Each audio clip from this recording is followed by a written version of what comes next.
नमस्कार, खबर समय जगत में आपका स्वागत है। मैं हर्षिता जौहरी। आइए नजर डालते हैं देश प्रदेश से जुड़ी तमाम खबरों। भोपाल नगरीय निकाय मंत्री भूपेंद्र सिंह ने कहा कि चावल की EOW जांच निश्चित रूप से यह बहुत ही गंभीर विषय है। इंटेलिजेंस के द्वारा तत्कालीन मुख्यमंत्री कमलनाथ जी को यह अवगत कराया गया था कि प्रदेश में बड़ी मात्रा में बिहार से और अन्य स्थानों से घटिया चावल आ रहा है और उसके बदले में अच्छा चावल यहां से वहां भेजा जा रहा है। यह बात उस समय के मुख्यमंत्री को सोचनी चाहिए थी, परंतु उस समय कोई कार्यवाही नहीं की गई, कोई ध्यान नहीं दिया गया और उसके कारण यह घटिया चावल जनता तक पहुंचा और इसीलिए पूरी तरह से कमलनाथ सरकार की लापरवाही या मिली भगत थी, जिस कारण ये चावल प्रदेश की गरीब जनता तक पहुंचा। इंटेलिजेंस की जांच को लेकर पूर्व मुख्यमंत्री कमलनाथ पर लगाए आरोप। इंटेलिजेंस का जो इनपुट आता है वह सीधा CM को आता है, इसलिए कमलनाथ जी को आया था। इसमें सीधे तौर पर माननीय कमलनाथ जी इसके लिए जिम्मेदार हैं। यहाँ वहाँ की बात करने से वह जिम्मेदारी से बच नहीं सकते, इसलिए पूरी तरह से कमलनाथ सरकार ही जिम्मेदार है। कमलनाथ जी और कांग्रेस पार्टी को प्रदेश की जनता से माफ़ी मांगना चाहिए। पूर्व मुख्यमंत्री कमलनाथ के ग्वालियर दौरे को लेकर कसा तंज।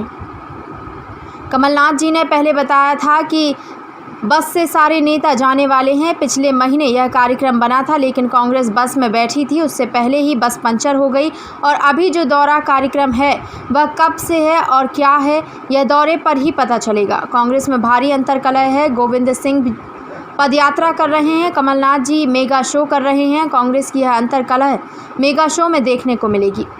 कांग्रेस पर लगाए आरोप। कांग्रेस ने इस देश में भ्रष्टाचार की संस्कृति को जन्म दिया है। स्वर्गीय अटल बिहारी वाजपेयी जी की सरकार को मात्र एक सांसद के कारण प्रधानमंत्री पद से इस्तीफा देना पड़ा था। उस समय कांग्रेस ने इस्तीफा किस तरह से खरीद फरोख्त की थी, ऐसे अनेक उदाहरण पूरे देश में हैं। कांग्रेस की यही संस्कृति है और जिसकी जैसी संस्कृति होती है वह बाकियों के बारे में भी वैसे ही सोचता है। बेरोजगारी को लेकर कांग्रेस पर लगाए आरोप। पहले मैं तुमसे पूछना चाहता हूं कि चुनाव के समय जो कांग्रेस का घोषणा पत्र था उसमें कांग्रेस ने 4,000 रुपये की रोजगारी भत्ता देने की बात कही थी, वह 4,000 रुपये उन्होंने 1.25 साल तक क्यों नहीं दिए? बांटा तो आप ही के लोगों ने। और सर ये तो जब जांच नहीं हुई, जब नहीं देखा उन्होंने कैसा दिख रहा है। सर पीसी शर्मा ने आरोप ये भी लगाया है कि EOW आपकी संस्था है, स्टेट गवर्नमेंट की है, इसे CBI से इसकी जांच करवानी चाहिए। और साथ में उस समय तत्कालीन जो मंत्री थी वो बैंगलोर में, वो बैंगलोर में चले गए थे लोगों को लेकर और साफ तौर पर वो प्रद्युमन तोमर थे जो आज आपकी पार्टी में है और वर्तमान में जो अभी खाद्य मंत्री है वो भी कांग्रेस के थे, वो भी आपकी पार्टी में है। तो दोनों लोग उस समय उन्हें जिम्मेदार क्यों नहीं माना जा रहा? देखिए, इंटेलिजेंस का जो इनपुट आता है वो सीधे CM को आता है, मंत्रियों को नहीं आता। और इसलिए इंटेलिजेंस का इनपुट माननीय कमलनाथ जी को आया था और इसलिए सीधे तौर पर माननीय कमलनाथ जी इसके लिए जिम्मेदार हैं। ये यहाँ वहाँ की बात करने से जिम्मेदारी से बच नहीं सकते हैं। सरकार में मुख्यमंत्री सरकार के मुखिया होते हैं और इसलिए पूरी तरह से कमलनाथ सरकार इसके लिए जिम्मेदार है।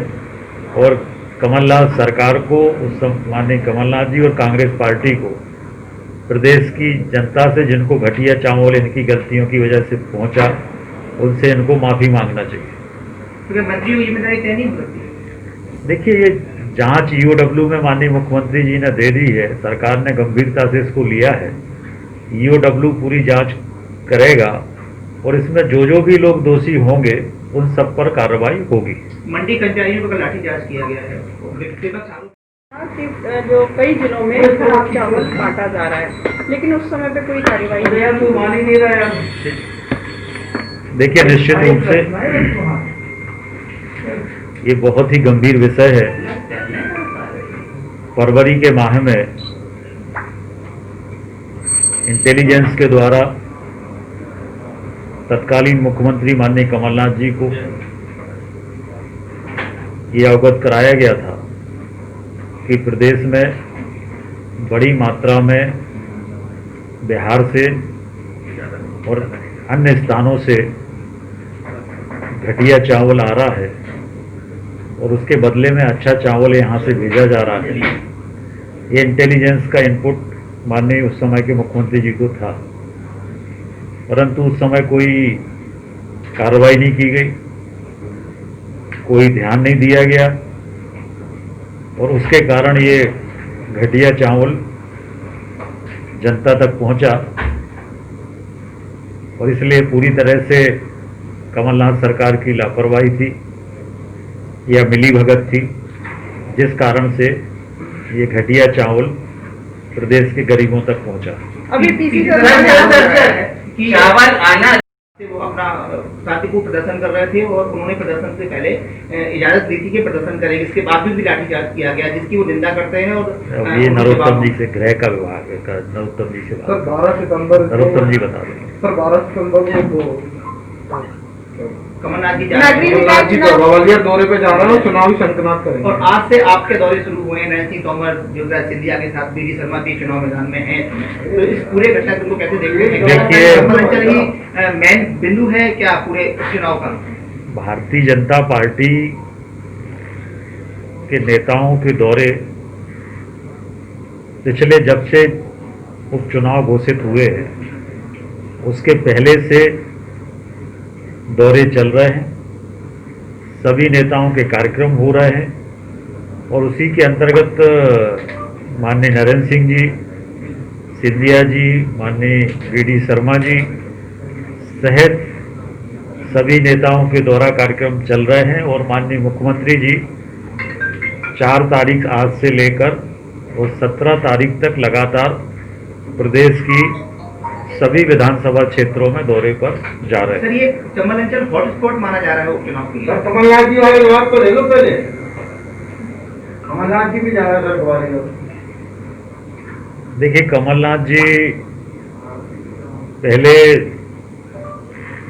बताया गया था कि एक बस से सारे नेता जाने वाले हैं, पिछले महीने ये कार्यक्रम बना था, पर वो बस में बैठते उसके पहले ही बस पंचर हो गई। और अभी जो दौरा कार्यक्रम है, अभी कब से है, क्या है और क्या होता है, ये तो दौरे पे ही पता चलेगा।